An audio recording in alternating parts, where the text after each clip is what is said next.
Healing atau healing menjadi istilah yang dipakai untuk menggambarkan upaya keluar dari rutinitas dan kesibukan. Healing saat ini cenderung digambarkan dengan aktivitas berwisata atau jalan-jalan.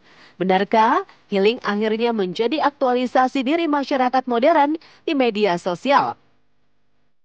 Benarkah healing ini bisa memperbaiki suasana hati dan kesehatan manusia? Dokter spesialis kejiwaan Jimmy Aritonang akan menjelaskannya secara paripurna untuk Anda, pemirsa Hidup Sehat Plus. Selamat menyaksikan. Self healing adalah suatu proses penyembuhan dari dilakukan sendiri ataupun dengan bantuan profesional untuk menyembuhkan atau menghilangkan trauma ataupun luka batin yang dialami oleh seseorang. Istilah healing itu sekarang lagi booming seperti itu. Nah, healing itu sendiri adalah suatu proses di mana orang itu pingin adanya suatu penyembuhan terhadap dirinya sendiri. Nah, beda dengan self healing artinya adalah suatu proses di mana dia ingin menyembuhkan dirinya sendiri dari proses luka batin yang dialami oleh seseorang. Healing merupakan sebuah proses berdamai dengan masalah, bukan lari dari masalah, yaitu metode penyembuhan diri saat mengalami permasalahan emosional. Lantas siapa saja yang membutuhkan self-healing ya? Self-healing pasti dibutuhkan semua manusia, karena kita semua manusia pasti punya beban, punya masalah, punya tekanan dalam mental kita. Orang-orang yang memerlukan ataupun ciri-ciri orang yang membutuhkan self-healing adalah biasanya orang-orang yang mempunyai luka batin atau mempunyai trauma ataupun konflik di masa lalu. Pertama, ciri-cirinya adalah biasanya orangnya lebih sensitif dari biasanya. Jadi orang-orang yang mengalami perubahan perasaan di mana dia sangat sensitif dengan keadaannya. Yang contoh misalnya tiba-tiba menangis padahal biasa aja kejadian keadaan yang dialami seorang. Yang kedua adalah adanya perubahan emosi. Jadi perubahan emosi. Dan yang ketiga bisa juga mengalami namanya perubahan dalam sosial, misalnya menarik diri, jadi lebih senang menyendiri dibandingkan bersosialisasi dengan teman-temannya. Yang keempat adalah terganggunya produktivitas seseorang ataupun produktivitasnya sehari-hari itu terjadi pengurangan, misalnya malas bekerja, mulai sering telat bekerja. Dan yang terakhir adalah adanya gangguan-gangguan fisik yang dialami seseorang. Misalnya adalah gangguan tidur, gangguan emah, ataupun gangguan nyeri yang tidak jelas dari mana di mana titik nyerinya dan lain-lain. Itu bisa terjadi pada seseorang yang memang mengalami gangguan trauma ataupun luka batin di masa lalunya. Itulah yang membutuhkan namanya self healing tadi. Self-healing saat ini digunakan oleh sebagian orang sebagai obat untuk menenangkan mental. Beragam cara pun dilakukan, salah satunya dengan pergi liburan.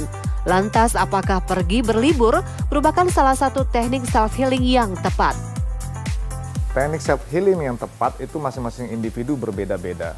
Ada berbagai cara orang bagaimana menghilangkan atau mengurangi kepenatannya, kelelahan mentalnya dengan cara bisa dengan menonton, bisa dengan cara liburan, banyak cara, masing-masing individu beda-beda. Tetapi pada dasarnya intinya adalah apabila seseorang mempunyai suatu luka batin ataupun konflik ataupun trauma di masa lalu, tiga hal yang penting, teknik yang paling baik untuk bisa menyembuhkan atau melupakan ataupun menghilangkan trauma tadi. Yang pertama adalah dengan cara forgiveness ataupun memaafkan siapapun itu, keadaan apapun yang masa lalu itu yang membuat seseorang tersebut terluka ataupun tersakiti.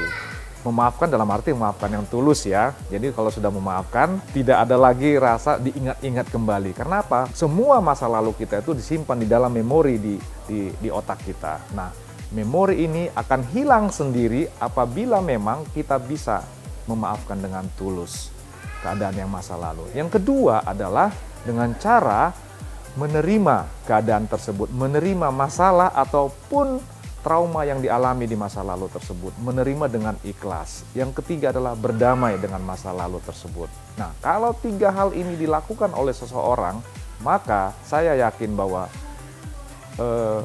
emosi seseorang, ketenangan jiwa, mental, pikiran, perasaan seseorang tersebut akan membuat seseorang menjadi lebih baik. Sehingga apa?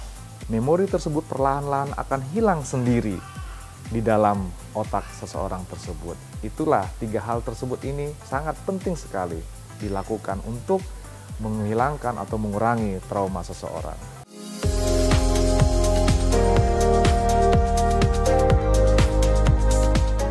Stres seringkali muncul akibat padatnya aktivitas dan juga deadline. Tak jarang sebagian orang mengatakan membutuhkan healing sebagai obat. Lantas apa ya manfaat healing bagi kesehatan? Memperbaiki ataupun meningkatkan produktivitas seseorang ataupun kinerjanya. Yang kedua adalah bisa mengurangi atau menghilangkan gangguan kecemasan yang dialami oleh seseorang. Yang ketiga adalah bisa mengenali kelebihan dan kekurangan seseorang. Yang keempat adalah bisa mengetahui ataupun mengendalikan emosi ataupun perasaan dari individu tersebut. Jadi saya kira manfaat self healing itu sangat baik sekali dalam kehidupan sehari-hari, karena ini sangat-sangat berhubungan sekali dengan dengan perilaku seseorang, dengan kehidupan sosial seseorang, dan sangat mempengaruhi dari mempengaruhi produktivitas seseorang di dalam menjalani hari-harinya. Jadi secara keseluruhan self healing ini sangat bermanfaat sekali buat individu. Sangat baik sekali. Pertama adalah untuk produktivitas seseorang. Yang kedua adalah untuk sosial, dalam kehidupan sosial seseorang, sehingga seseorang tersebut mampu untuk bersosial dengan baik dengan lingkungannya. Yang ketiga adalah seseorang tersebut bisa mengenali dirinya sendiri, baik itu kelebihan dan kekurangannya. Yang keempat, bisa mengurangi atau menghilangkan kecemasan yang dialami oleh seseorang. Yang kelima, membuat seseorang tersebut mampu menjalani hidupnya sehari-hari dengan baik, baik itu dalam bekerja, baik itu dalam bersosialisasi, maupun dalam kesehatan fisik maupun mental.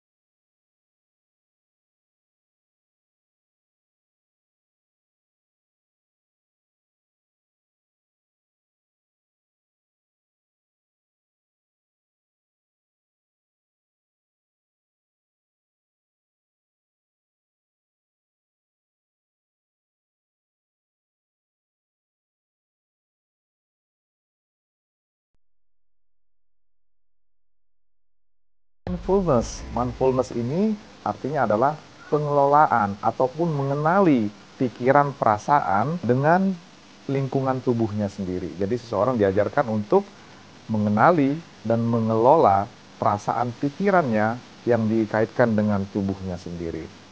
Yang keempat adalah dengan cara memaafkan diri sendiri. Yang kelima adalah dengan cara mengambil hikmah dari pengalaman masa lalu tersebut. Nah, inilah hal-hal yang bisa dilakukan seseorang untuk bagaimana supaya self-healing tadi terjadi dengan baik. Nah, tetapi apabila seseorang sudah melakukan self-healing tersebut tapi tidak juga mengurangi ataupun menghilangkan beban yang dirasakan ataupun keluhan-keluhan yang dirasakan tetap aja terjadi, misalnya adanya gangguan mental yang dialami, misalnya gangguan tidur, gangguan kecemasan, ataupun depresi, ataupun emosional yang labil, Anda jangan ragu, Anda jangan bimbang untuk menghubungi ataupun konsultasi dengan psikolog ataupun psikiater Anda. Saya Dr. Jimmy Aritonang, spesialis kedokteran jiwa untuk Hidup Sehat Plus.